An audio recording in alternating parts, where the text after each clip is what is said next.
Assalamu alaikum students, my name is Mohammad Wais Sadiq and I am going to teach you class 10 mathematics.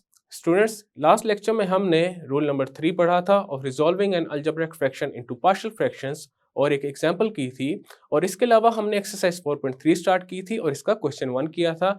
आज के lecture में हम exercise 4.3 को question 2 से continue करेंगे, तो आइए चलते हैं व्हाइट बोर्ड की तरफ। लास्ट लेक्चर में हमने अलजेब्रिक फ्रैक्शन को पार्शियल फ्रैक्शन में रिजॉल्व करने के लिए जो थर्ड रूल है उसको देखा था एंड देन हमने उससे रिलेटेड एक एग्जांपल की थी। जो रूल 3 था हमारे पास वो ये था कि अगर हमारे पास एक ऐसा अलजेब्रिक फ्रैक्शन हो जिसमें डिनोमिनेटर के अंदर non repeated irreducible quadratic factors हों तो उनको कैसे रिजॉल्व किया जाता है पार्शियल फ्रैक्शंस में। और हमने लास्ट लेक्चर में एक्सरसाइज 4.3 का जो क्वेश्चन नंबर 1 है वो भी किया था। आज हम एक्सरसाइज 4.3 का क्वेश्चन नंबर 2 करेंगे। अब क्वेश्चन नंबर 2 में देखा जा सकता है जो इसका डिनोमिनेटर है यहाँ पे x² + 1 है। अब ये क्या है, एक क्वाड्रेटिक फैक्टर है और ये एक non repeated and irreducible factor है। अब हमारे पास जो अलजेब्रिक फ्रैक्शन है वो है 3x + 7 / x² + 1 × x + 3।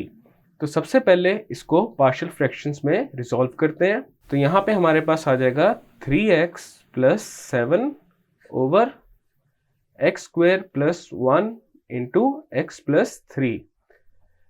अब इसको पार्शियल फ्रैक्शंस में रिजॉल्व करने का क्या तरीका है कि अगर हमारे पास यहाँ पे एक non repeated irreducible quadratic factor हो देन हम उसको कैसे लिखते हैं। जो सबसे पहला फ्रैक्शन आएगा उसमें हमारे पास आएगा ax + b / x² + 1 प्लस, अब यहाँ पे देखा जा सकता है डिनोमिनेटर में जो दूसरा फैक्टर है वो एक लीनियर फैक्टर है। अब उसके लिए यहाँ पे एक सिंगल कांस्टेंट आ जाएगा न्यूमरेटर में, तो ये आ जाएगा c / x + 3। अब इसको आगे सॉल्व करते हैं। अब यहाँ पे हमने a, b एंड c को फाइंड करना है सबसे पहले और इसी इक्वेशन के अंदर पुट करके हमारा जो फाइनल सोल्यूशन बनेगा उसको फाइंड करना है। तो सबसे पहले इस इक्वेशन को नेम देते हैं इक्वेशन 1 का। नेक्स्ट हमारा जो स्टेप है वो क्या होगा, अब लेफ्ट साइड पे देखा जा सकता है जो अलजेब्रिक फ्रैक्शन है उसके डिनोमिनेटर से दोनों साइड्स को मल्टीप्लाई कर देंगे। तो यहाँ पे लिखते हैं मल्टीप्लाइंग with x² + 1 × x + 3। तो सबसे पहले लेफ्ट हैंड साइड को लिखते हैं, तो ये आ जाएगा 3x + 7 / x² + 1 × x + 3 multiply by x² + 1 × x + 3 = ax + b / x² + 1। अब राइट हैंड साइड भी हमारे पास मल्टीप्लाई होगी, तो यहाँ पे आएगा x² + 1 × x + 3। ये हमारे पास ये जो फ्रैक्शन है ये x + b / x² + 1 इससे मल्टीप्लाई हो चुका है। एंड नेक्स्ट हमारे पास जो दूसरा फ्रैक्शन है उसके साथ भी मल्टीप्लिकेशन होगी, तो सबसे पहले आ जाएगा c / x + 3 और ये मल्टीप्लाई हो जाएगा x² + 1 × x + 3 से। नेक्स्ट हम इस इक्वेशन में थोड़ी सी सिंप्लीफिकेशन करेंगे। लेफ्ट हैंड साइड पे सबसे पहले x² + 1 x² + 1 से कैंसिल आउट हो जाएगा, x + 3 x + 3 से कैंसिल होगा। एंड राइट हैंड साइड पे जो पहला फ्रैक्शन है उसमें x² + 1 x² + 1 से कैंसिल आउट होगा एंड जो दूसरा फ्रैक्शन है उसमें x + 3 x + 3 के साथ कैंसिल होगा। अब हमारे पास जो बाकी की टर्म्स हैं उनको लिख लेते हैं। तो सबसे पहले आ जाएगा 3x + 7 = ax + b × x + 3 + c × x² + 1। अब हम यहाँ पे क्या करेंगे, सबसे पहले जीरोस मेथड अप्लाई करेंगे और उसके लिए क्या करेंगे, हमारे पास ये जो लीनियर फैक्टर है x + 3 इसको 0 के इक्वल पुट करेंगे। तो सबसे पहले आ जाएगा x + 3 = 0। अब यहाँ से जो x की वैल्यू है उसको निकालेंगे और उसको वापस इसी इक्वेशन में पुट करेंगे। x हमारे पास क्या आ रहा है, -3। इस इक्वेशन को नेम दे देते हैं इक्वेशन 2 का। अब x = -3 को इक्वेशन नंबर 2 में पुट करेंगे और देखते हैं हमारे पास कौन सा कांस्टेंट आता है। लेफ्ट हैंड साइड पे हमारे पास आ जाएगा 3 into -3 plus 7 and right hand side पे आ जाएगा a into -3 plus b into -3 plus 3 plus c into -3 का स्क्वायर प्लस 1।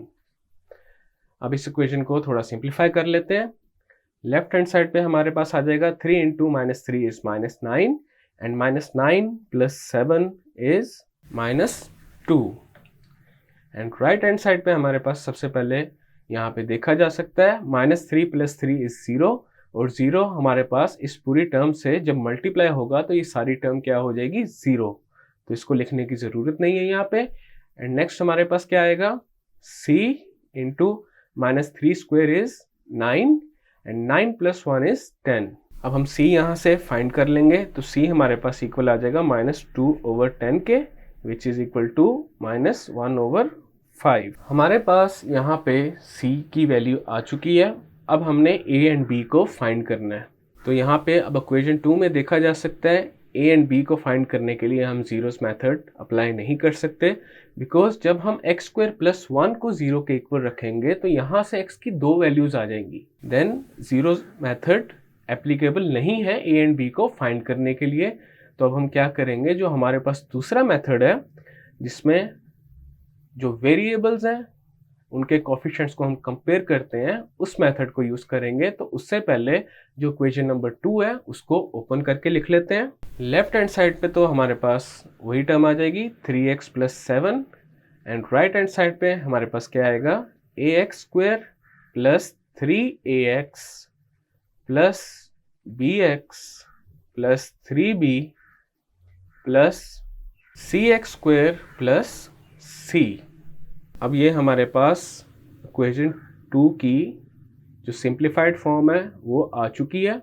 अब यहाँ से सबसे पहले हम कोफिशिएंट्स कंपेयर करते हैं x स्क्वायर के। अब लेफ्ट हैंड साइड पे देखा जा सकता है x स्क्वायर की कोई भी टर्म नहीं है, तो लेफ्ट हैंड साइड पे हमारे पास आ जाएगा 0 एंड राइट हैंड साइड पे हमारे पास क्या आएगा a प्लस c। अब यहाँ पे हमारे पास सिर्फ 2 ही टर्म्स है जिनके साथ x स्क्वायर मल्टीप्लाई हो रहा है और हमारे पास यहाँ पे आ जाएगा a प्लस c। अब हम कोफिशिएंट्स कंपेयर करते हैं x के। लेफ्ट साइड पे देखा जा सकता है x 3 के साथ मल्टीप्लाई हो रहा है, तो लेफ्ट साइड पे तो आ जाएगा 3 एंड राइट हैंड साइड पे हमारे पास क्या आएगा, सबसे पहले 3a प्लस b, तो ये आ जाएगा 3a प्लस b। अब हम कंपेयर करते हैं कांस्टेंट्स को। तो कांस्टेंट्स के लिए यहाँ पे c लिख रहे हैं। लेफ्ट साइड पे जो कांस्टेंट है वो क्या है 7 एंड राइट साइड पे हमारे पास कौन से कांस्टेंट्स हैं 3b एंड c, तो ये आ जाएगा 3b प्लस c। अब इन 3 इक्वेशंस को हम यूज करके a एंड b को फाइंड करेंगे। c हमने ऑलरेडी फाइंड किया हुआ है। अब c की जो वैल्यू फाइंड की है उसको सबसे पहले इस इक्वेशन में पुट करते हैं और a को फाइंड करते हैं। तो हमारे पास जो इक्वेशन है वो क्या है a plus c is equal to 0। c हमारे पास क्या है -1/5, तो ये आ जाएगा a -1/5 is equal to 0। a हमारे पास किसके इक्वल आ गया 1/5। नेक्स्ट हम इन दोनों इक्वेशन में से कोई एक भी यूज करके b को फाइंड कर सकते हैं। अगर हम ये सेकंड वाली यूज करते हैं तो इसके अंदर हम a की वैल्यू पुट करेंगे और b फाइंड करेंगे, और अगर हम यहाँ पे ये थर्ड वाली इक्वेशन यूज करते हैं तो c की वैल्यू पुट करके b को फाइंड कर सकते हैं। तो यहाँ पे हम थर्ड वाली को ही यूज कर लेते हैं। तो हमारे पास क्या आ जाएगा 3b plus c is equal to 7, तो ये आ जाएगा 3b, c की जगह क्या आ जाएगा -1/5, तो यहाँ पे आ गया -1/5 इज इक्वल टू 7। अब यहाँ से हमारे पास 3b आ गया 7 plus 1/5, then 3b is equal to 36/5। अब यहाँ से b हमारे पास किसके इक्वल आ जाएगा 36/5 इंटू 3। अब इसको सिंप्लीफाई कर लेते हैं। 3 into 1 is 3 and 3 into 12 is 36। तो b हमारे पास किसके इक्वल आ गया, 12/5 के। एक दफ़ा b को नीचे लिख लेते हैं, b हमारे पास आ गया इक्वल 12/5 के। अब हमारे पास a, b एंड c तीनों आ चुके हैं। अब इन तीनों को हमने इक्वेशन नंबर 1 में पुट कर देना है। तो सबसे पहले यहाँ पे a, b, c लिख लेते हैं। a हमारे पास क्या आया था, 1/5, b आया है 12/5 के इक्वल एंड c इज -1/5। अब इन तीनों को इक्वेशन 1 में पुट करते हैं तो हमारे पास आ जाएगा 3x + 7/x² + 1 into x + 3 is equal to, a की जगह आ जाएगा 1/5x प्लस b की जगह आ जाएगा 12/5 ओवर x² + 1 प्लस c की जगह आ जाएगा -1/5 ओवर x + 3। अब इसको थोड़ा सा सिंप्लीफाइड फॉर्म में लिखते हैं। तो लेफ्ट साइड पे अगेन हमारे पास आ जाएगा 3x + 7 over x² + 1 into x + 3 is equal to x + 12/5 into x² + 1 -1/5 into x + 3। तो ये आ गया हमारे पास फाइनल सोल्यूशन, जिसमें हमने अलजेब्रिक फ्रैक्शन को पार्शियल फ्रैक्शंस में रिजॉल्व कर दिया है। नेक्स्ट है हमारे पास question number 3 which is 1/x + 1 into x² + 1। अब हमारे पास ये एक अलजेब्रिक फ्रैक्शन है जिसको पार्शियल फ्रैक्शंस में रिजॉल्व करना है। अब यहाँ पे देखा जा सकता है डिनोमिनेटर में ये जो सबसे पहला फैक्टर है ये एक लीनियर फैक्टर है और ये जो सेकंड फैक्टर है ये एक क्वाड्रेटिक फैक्टर है which is non repeated and irreducible. तो इसको हम पार्शियल फ्रैक्शंस में कैसे लिखेंगे, 1/x + 1 into x² + 1 is equal to a/x + 1 plus bx + c/x² + 1। इसको नेम देते हैं इक्वेशन 1 का। अब यहाँ पे हमारे पास जो क्वेश्चन 3 में अलजेब्रिक फ्रैक्शन गिवन था उसको पार्शियल फ्रैक्शन में रिजॉल्व कर लिया है, लेकिन ये जो कांस्टेंट्स हैं हमारे पास a, b एंड c ये अननोन है, तो इनको अभी फाइंड करते हैं। तो सबसे पहले क्या करेंगे, लेफ्ट साइड पे जो अलजेब्रिक फ्रैक्शन है उसके डिनोमिनेटर से दोनों साइड्स को मल्टीप्लाई कर देंगे। तो ये आ जाएगा multiplying with x + 1 into x² + 1। तो लेफ्ट साइड पे हमारे पास क्या आ जाएगा 1 एंड राइट साइड पे जो पहला फ्रैक्शन है वो सिंप्लीफाई होके क्या आ जाएगा a इंटू x² + 1। देन हमारे पास आ जाएगा plus bx + c into x + 1। इसको नेम देते हैं इक्वेशन 2 का। अब हम यहाँ पे जीरोस मेथड को अप्लाई करेंगे और कोई एक कांस्टेंट को फाइंड करते हैं। तो यहाँ पे जो x + 1 है इसको 0 के इक्वल रखेंगे और x की जो वैल्यू आएगी उसको वापस इक्वेशन नंबर 2 में पुट कर देंगे। हमारे पास आ जाएगा x + 1 इज इक्वल टू 0 और यहाँ से x हमारे पास किसके इक्वल आ गया, -1 के। अब x इज इक्वल टू -1 को इक्वेशन नंबर 2 में सब्सटीट्यूट करते हैं। तो लेफ्ट साइड पे आ जाएगा 1 एंड राइट साइड पे हमारे पास आ जाएगा a into -1 whole square plus 1 plus b into -1 plus c and then किससे मल्टीप्लाई हो जाएगी ये वाली टर्म, -1 प्लस 1 से। अब इसी इक्वेशन को सिंप्लीफाई कर लेते हैं। अब यहाँ पे देखा जा सकता है राइट साइड पे जो सेकंड टर्म है वो तो हो जाएगी 0 बिकॉज -1 + 1 इज 0 और जब 0 इस एक्सप्रेशन से या इस टर्म से मल्टीप्लाई होगा तो ये पूरा जो एक्सप्रेशन है ये क्या हो जाएगा 0 के इक्वल और हमारे पास क्या आ जाएगा 1 is equal to a into -1 square is 1 1 + 1 इज 2। अब यहाँ से हम a को फाइंड कर लेते हैं। तो a हमारे पास आ जाएगा 1/2 के इक्वल। अब नेक्स्ट हमने फाइंड करना है बी एंड सी। अब यहाँ पे क्वेश्चन नंबर 2 में देखा जा सकता है बी एंड सी को फाइंड करने के लिए हम जीरोस मेथड नहीं अप्लाई कर सकते, तो हमारे पास जो सेम पावर्स के कोफिशिएंट्स हैं उनको कंपेयर करेंगे। सबसे पहले जो क्वेश्चन नंबर 2 है इसको ओपन करके लिख लेते हैं। तो ये हमारे पास आ जाएगा 1 is equal to ax square plus a plus bx square plus bx plus cx plus c। अब ये हमारे पास एक इक्वेशन आ गई है जो इक्वेशन 2 को ओपन करके बनी है। तो सबसे पहले हम कोफिशिएंट्स कंपेयर करते हैं एक्स स्क्वेयर के। अब लेफ्ट हैंड साइड पे देखा जा सकता है कि एक्स स्क्वेयर हमारे पास है ही नहीं लेफ्ट साइड पे, और उसका कोफिशिएंट भी कोई नहीं है, तो लेफ्ट हैंड साइड के लिए आ जाएगा 0, एंड राइट हैंड साइड पे हमारे पास सबसे पहले क्या आएगा a and then plus b, तो ये आ जाएगा a प्लस b। नेक्स्ट हम कोफिशिएंट्स कंपेयर करते हैं x के। अगेन लेफ्ट हैंड साइड पे x का कोई कोफिशिएंट है ही नहीं और ना ही x है, तो लेफ्ट हैंड साइड के लिए 0 आ जाएगा, एंड राइट हैंड साइड पे हमारे पास क्या आएगा b प्लस c। अब हम कंपेयर करते हैं कॉन्स्टेंट्स को, तो कॉन्स्टेंट्स के लिए यहाँ पे c लिख देते हैं। लेफ्ट हैंड साइड पे देखा जा सकता है कांस्टेंट क्या है 1 है, एंड राइट हैंड साइड पे हमारे पास है a प्लस c। अब यहाँ पे हम जो पहली इक्वेशन है उसको यूज करके b को फाइंड कर सकते हैं, बिकॉज a को हम ऑलरेडी फाइंड कर चुके हैं, और a की वैल्यू अगर इसके अंदर सब्स्टिट्यूट करेंगे तो हम b को फाइंड कर सकते हैं।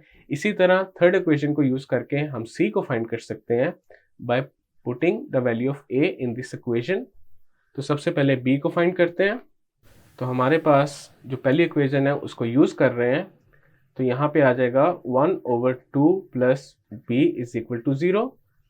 b किसके इक्वल आ गया -1/2 के। इसी तरह अब हम यहाँ पे जो सेकंड इक्वेशन है इसको भी यूज कर सकते हैं c फाइंड करने के लिए, बिकॉज b हम फाइंड कर चुके हैं, और b की वैल्यू अगर इसके अंदर पुट करें हमारे पास c आ जाएगा। तो हम इस इक्वेशन को यूज करते हैं। हमारे पास आ जाएगा b की जगह आ जाएगा -1/2 plus c is equal to 0।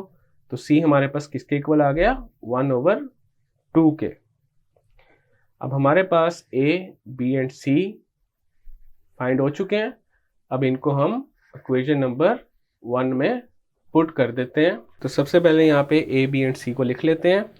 a हमारे पास किसके इक्वल था 1/2 के, b इक्वल है -1/2 के, एंड c इक्वल है 1/2 के। अब इन तीनों को इक्वेशन नंबर 1 में पुट कर देते हैं, तो हमारे पास आ जाएगा 1/x plus 1 into x square plus 1 is equal to a की जगह आ जाएगा 1/2 over x plus 1 plus b की जगह आ जाएगा -1/2 इंटू एक्स प्लस c की जगह आ जाएगा 1/2 ओवर एक्स स्क्वेयर प्लस 1। अब थोड़ी सी सिंप्लीफिकेशन कर लेते हैं। तो हमारे पास जो इक्वेशन बनेगी वो बनेगी 1/x plus 1 into x square plus 1 is equal to 1/2 into x plus 1 minus x minus 1 over 2 into x square plus 1। ये आ गया हमारे पास हमारा फाइनल रिजल्ट, और यहाँ पे हमारा क्वेश्चन नंबर 3 भी कंप्लीट हो चुका है। स्टूडेंट्स, आज के लेक्चर में हमने एक्सरसाइज 4.3 का question 2 and question 3 completely solve कर लिया है। नेक्स्ट लेक्चर में हम क्वेश्चन नंबर 4 से कंटिन्यू करेंगे। मैं उम्मीद करता हूँ आपको आज का लेक्चर समझ आया होगा। मिलते हैं फिर अगले लेक्चर में।